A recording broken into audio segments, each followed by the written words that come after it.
नमस्कार। मैं अरविंद सांतल आज आपसे अपने मन की कुछ बात शेयर करना चाहता हूँ। अक्सर ये चीज़ मानी जाती रही है, साइंस के अकॉर्डिंग अगर देखा जाए तो साइंस में ये चीज़ अक्सर मानी जाती है कि क्या अर्थ के अलावा भी कहीं लाइफ पॉसिबल है। ये चीज़ आज से नहीं, बहुत समय से ये चीज़ मानी जाती है। मेरी अपनी भी इसमें कुछ राय है, अपनी भी सोच है, जिन्हें मैं आपके सामने बहुत वन बाय वन आज क्लियर करूँगा। मुझे लगता है कि इस दुनिया में एलियंस तो हैं और इसका एक मेरे पास काफ़ी अच्छा प्रूफ भी है। मैं आपके सामने प्रूफ भी करूँगा कि एलियंस है, लेकिन ये ज़रूरी नहीं है जानना। ये तो हमें बहुत समय से जानते हैं कि एलियंस है नहीं है। बात यह है कि जो हमारे वैज्ञानिक कर रहे हैं वन बाय वन, क्या वो सही है? हमारे साइंटिस्ट पिछले 30 सालों से उनसे कांटेक्ट करने की कोशिश किए जा रहे हैं, हमेशा कांटेक्ट कर रहे हैं, लेकिन मुझे ऐसा लगता है कि उनसे कांटेक्ट करना एक गलत स्टेप है।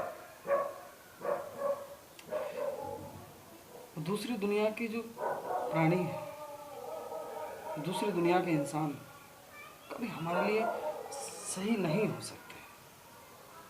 वो हमेशा हमारे लिए खतरनाक ही होंगे।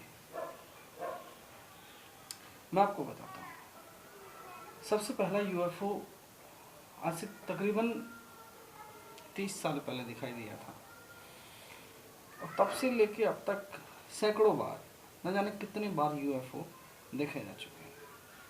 कभी न्यूजीलैंड में, कभी बरमूडा में, हर जगह अक्सर वो आते जाते रहते हैं और अफ्रीका उनका सबसे पसंदीदा जगह में से एक है।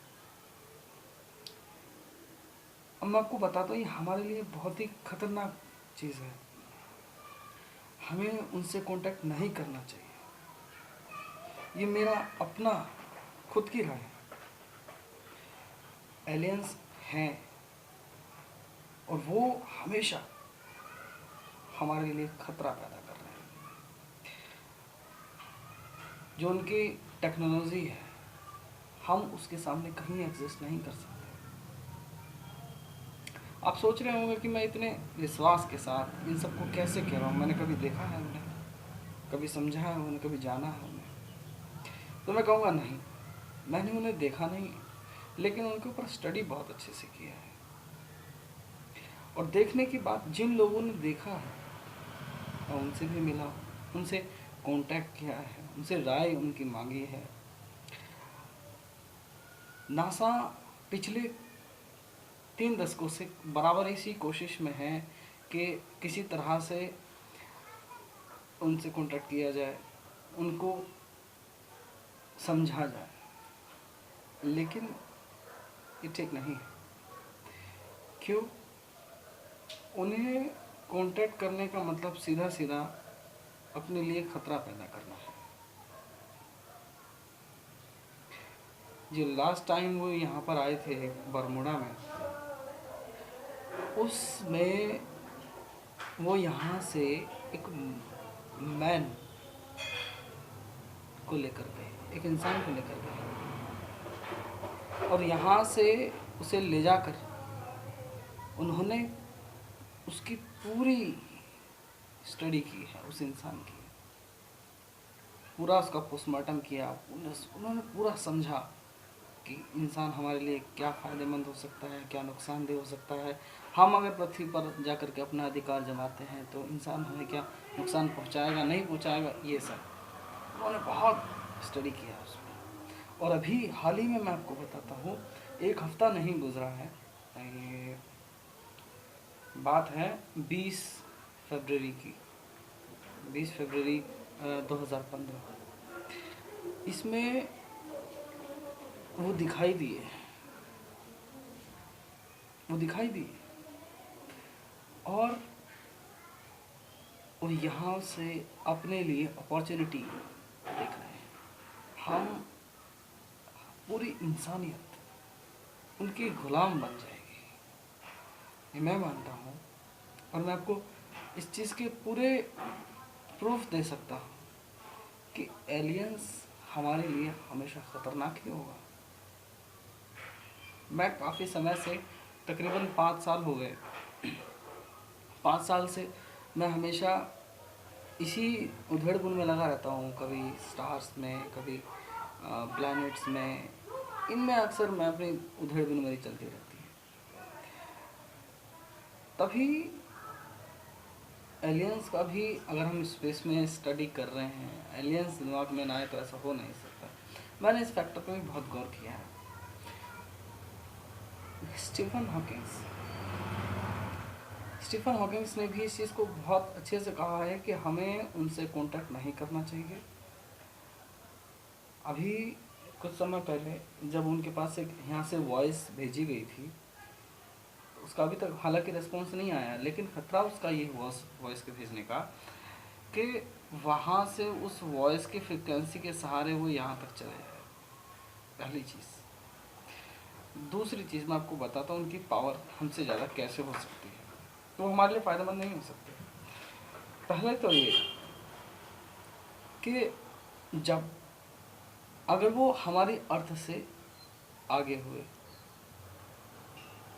अक्सर ये देखा भी गया है कि उनका जो यूएफओ होता है वो सन के बहुत करीब तक पहुंच जाता है।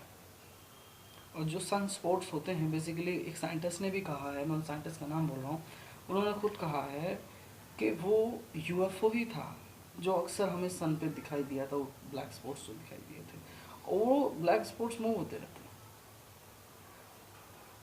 तो पहली चीज़ तो ये कि उनसे कांटेक्ट नहीं करना चाहिए। और दूसरी चीज़ ये कि अगर यही डायरेक्शन चलती रही, साइंटिस्ट यही काम करते रहे और उन्होंने इस बात को नहीं माना कि ऐसा कुछ नहीं होने वाला है, तो मैं इस बात का दावा कर रहा हूँ 2020 तक, सिर्फ 2020 तक अर्थ पर एलियंस का कब्जा हो जाएगा। आपको ये बात बहुत ही बेवकूफ़ी भरी लग रही होगी, लेकिन ये सच है।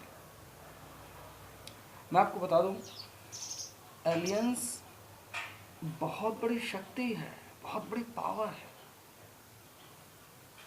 जिसका सामना इंसान नहीं कर सकता। हमें विश्व के कल्याण के लिए जो पृथ्वी पर लोग रह रहे हैं उनके बारे में सोचना चाहिए। अगर हम साइंस को खोजते खोजते इतने डायरेक्शन में जा रहे हैं, लेकिन ये उनसे कॉन्टैक्ट करने का एक तरीका नहीं। अगर मान लीजिए एलियंस यहाँ पर आ गए और हमसे कहीं ज़्यादा पावरफुल हुए, तो इंसानियत का क्या होगा? हम उनका सामना नहीं कर पाएंगे। और मेरा पूरा दावा है कि 2020 तक एलियंस पृथ्वी पर होंगे और इंसान उनसे लड़ रहा होगा। आज की डेट में हम एक दूसरे से ही लड़ते रहते हैं। हमारा कोई भी, जितने सारे हमने बॉम्ब्स वगैरह बना रखे हैं, किसी काम में नहीं आएंगे, उन पे इनका कोई फर्क नहीं पड़ने वाला है। वो हमसे हर तरह से अलग है, उनकी जीन्स, उनकी सब चीज़ें अलग हैं, और वो अपनी, हम उनके बारे में कुछ नहीं जानते। सबसे बड़ी बात यह है कि हम उनके बारे में बहुत कुछ नहीं जानते, और वो यहाँ से एक इंसान को ले जाकर उसके बारे में पूरा स्टडी कर चुके हैं कि एक इंसान में कितनी पावर होती है, कितना वो हमारे लिए नुकसानदेह हो सकता है, कितना फ़ायदेमंद हो सकता है। तो मैं समझता हूँ कि जो भी आप ये सुन रहे हैं वो इस बारे में ज़रूर सोचेंगे। आप कहेंगे कि अभी आप इसमें क्या कर सकते हैं। अभी एक कॉमन मैन के तो हाथ में नहीं है इस चीज़ पे को रोक लगाना। चाहे यूएसए है, ये बड़ी बड़ी रिसर्च एजेंसीज़ हैं, उनको चाहिए कि वो एलियन से हर तरह का कॉन्ट्रैक्ट ख़त्म करे और वो काम करे जो सिर्फ इंसानियत के लिए है, इंसान के लिए, ह्यूमैनिटी के लिए है। That's it. Thank you.